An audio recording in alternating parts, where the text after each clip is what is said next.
கழகங்களுக்கு இடையிலான rugby league போட்டிகளில் இலங்கை கடற்படை அணி தொடர்ந்து முன்னிலை வகிக்கின்றது. வெலிசர கடற்படை விளையாட்டு மைதானத்தில் நேற்று நடைபெற்ற போட்டியை தனதாக்கியதனூடாக கடற்படை அணி தனது வெற்றியை மேலும் உறுதி செய்துள்ளது. போட்டியின் முதற்பாதியில் 24க்கு 22 என்ற புள்ளிகள் கணக்கில் கடற்படை அணி முன்னிலை வகித்தது.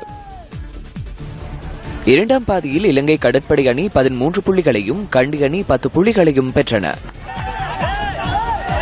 4 ட்ரைகள் 3 பெனால்டிகள் அடங்கலாக 37 புள்ளிகளை கடற்படை அணி ஆட்ட நேர முடிவில் பெற்றுக் கொண்டது. கண்டி அணி 4 ட்ரைகள் 3 கோல்கள் மற்றும் 2 பெனால்டிகள் அடங்கலாக 32 புள்ளிகளை பெற்றது.